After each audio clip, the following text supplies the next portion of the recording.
Selamat datang kembali di channel Jejak Menak. Video kali ini saya akan membahas ular kobra yang telah masuk ke kandang dan membantai burung lovebird saya. Seperti apa dan bagaimana caranya ular ini bisa sampai masuk ke jeruji besi yang sempit? Mari kita simak videonya sebagai berikut, setelah sempat terekam oleh kamera saya.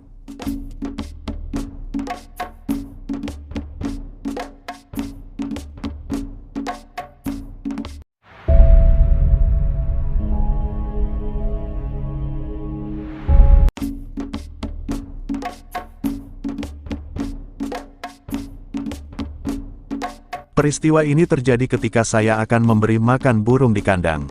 Perhatian saya tertuju pada satu burung yang mati, tetapi tampak seperti ada yang janggal. Pada sayap atas burung ada semacam luka yang serius, sedangkan pasangan burung ini tidak keluar seperti biasanya.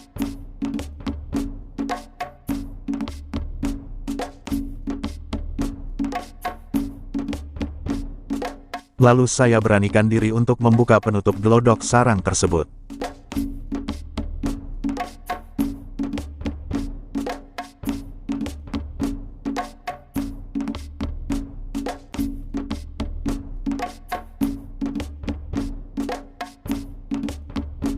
Setelah saya intip ke dalamnya, tiba-tiba jerami bergerak-gerak disertai desisan khas ular kobra. Saya langsung berpikir dan bertindak untuk memindahkan kandang ke area yang lebih luas, supaya memudahkan dalam pengecekan.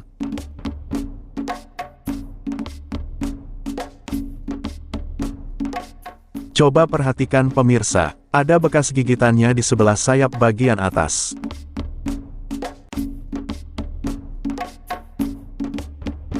Mari kita lihat lebih seksama lagi.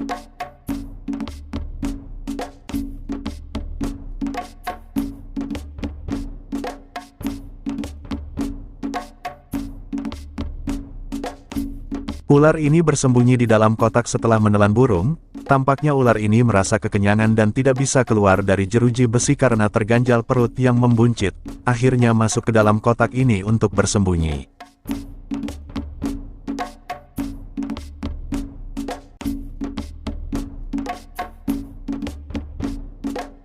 Memang benar ada seekor ular yang sedang melingkar di balik jerami dan warnanya hitam mengkilap.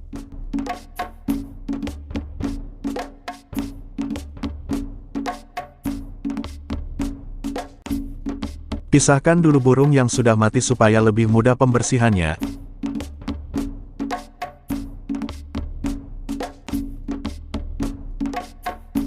Keluarkan dulu sarang burung atau jerami bekas bertelurnya burung secara bertahap dan berhati-hati.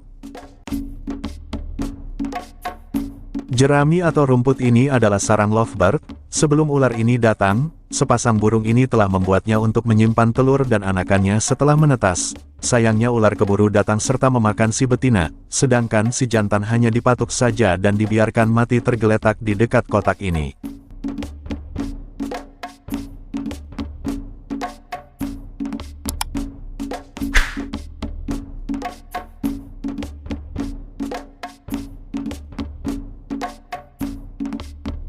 Memang benar sekali pemirsa, ada seekor ular sedang melingkar. Coba kita perhatikan lebih dekat lagi.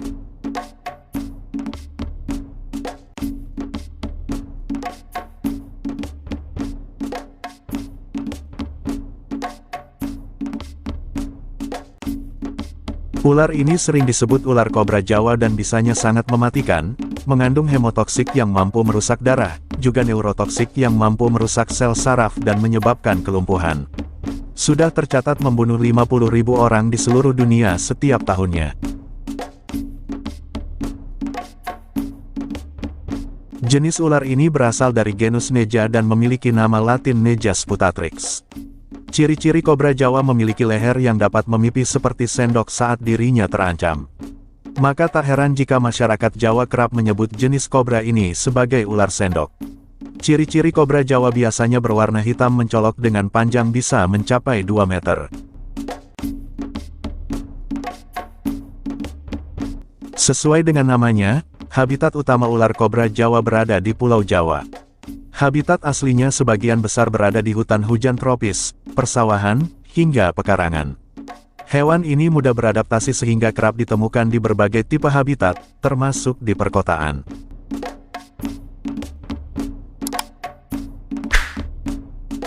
Kalau dilihat dari ukuran panjang tubuhnya, ular ini diperkirakan mencapai 1 meter lebih. Keistimewaan binatang ini dapat memasuki lubang yang lebih kecil. Ini disebabkan karena ular memiliki tubuh yang elastis. Di samping itu juga ular bisa memangsa hewan yang lebih besar dari ukuran tubuhnya bahkan berkali-kali lipat.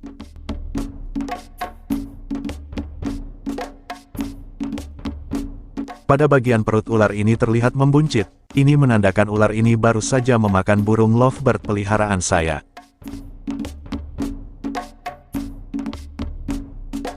Hewan melata ini hidup di atas tanah terestrial, terutama di area persawahan dan pekarangan.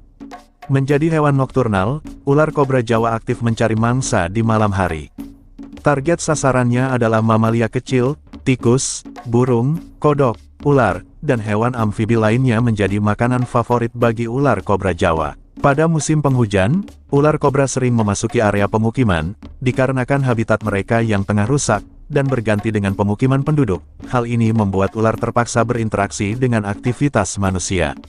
Ular ini memiliki cara pertahanan diri dengan mengangkat kepala, dan mengembangkan lehernya membentuk tudung atau sendok apabila merasa terganggu.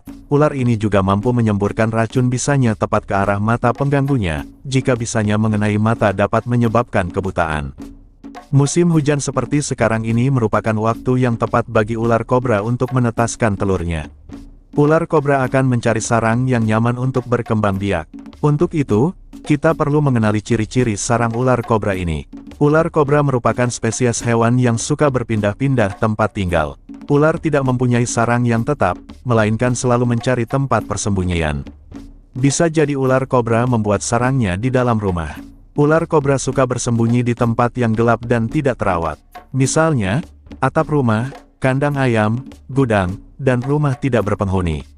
Ular kobra juga sering kali bersarang dan bertelur di lubang yang lembab seperti saluran air dan pipa pembuangan. Pasalnya, telur ular kobra tidak bisa menetas di ruangan yang kering. Ular kobra juga menyukai tempat yang rimbun, seperti rimbunan pohon dan ilalang. Jika rumah kita memiliki taman, maka kita perlu waspada.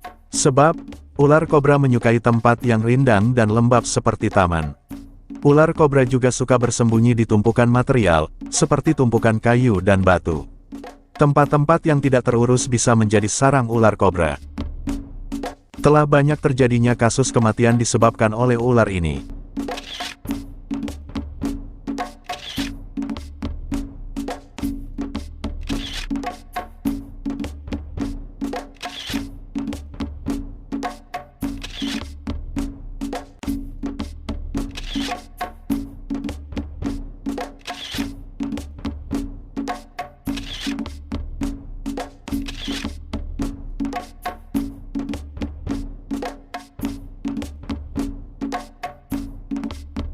Jika pemirsa di rumah atau dimanapun mengalami peristiwa atau kejadian seperti yang saya alami, menemukan ular ini sedang berada di halaman rumah, pekarangan rumah, bahkan berada di dalam rumah, maka saya sarankan sebaiknya untuk meminta bantuan kepada ahlinya, atau orang yang mengerti tentang hewan ini, bisa juga menghubungi petugas damkar, karena keselamatan diri, keluarga, dan orang-orang di sekitar kita lebih utama.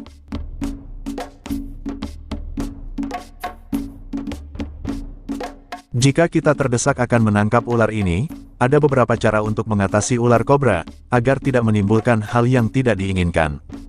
Berikut cara mengatasi ular kobra, setelah dikutip dari beberapa pawang ahli dan berpengalaman. Yang pertama adalah diam dan tak banyak bergerak. Usahakan untuk diam dan tak banyak bergerak. Ular kobra biasanya akan menyemburkan bisa atau menggigit ketika terancam. Ular juga akan bertambah agresif terhadap pergerakan objek yang tiba-tiba mendekatinya. Yang kedua adalah melihat ukurannya. Jika menangkap ular kobra berukuran lebih dari 2 meter tidak dapat dilakukan sendiri. Harus ada seseorang yang membantu menangkapnya karena akan sangat berbahaya. Yang ketiga, gunakan tongkat. Kita bisa menggunakan tongkat kayu, sapu, dan sejenisnya untuk menangkap ular kobra tersebut. Tongkat berfungsi untuk menghindari atau mengalihkan perhatian ular saat penangkapan. Yang keempat, tangkap di bagian leher. Penangkapan ular kobra perlu dilakukan di bagian leher, bukan kepala. Sebab, bisa yang keluar dari mulutnya bisa sangat mematikan. Yang kelima, masukkan ke dalam wadah atau karung, masukkan ke dalam karung atau tempat aman lainnya. Saya akan mencoba menangkap ular ini.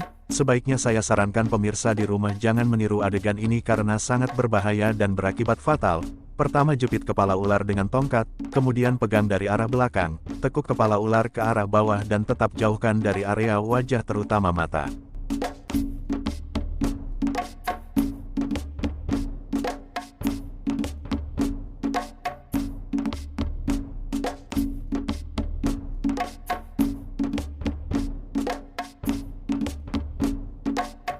Hewan berbisa ini juga memiliki bentuk taring Proteroglipa, bertaring depan, yang berukuran kecil dengan ujung pendek. Dari taringnya itulah, ular kobra Jawa mampu menyuntikkan bisa hingga masuk ke dalam pembuluh darah lawannya. Cara untuk memasukkan ular ke dalam wadah, adalah dengan memasukkan ekor terlebih dahulu ke wadah kemudian bagian kepala.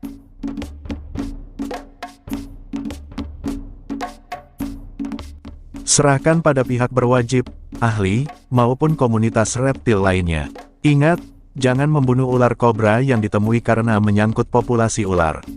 Keberadaan ular sejatinya bisa menghilangkan hama, tikus, dan sebagainya. Terima kasih telah menonton video kami, dan jangan lupa untuk menekan tombol subscribe dan like, supaya tidak ketinggalan video menarik lainnya.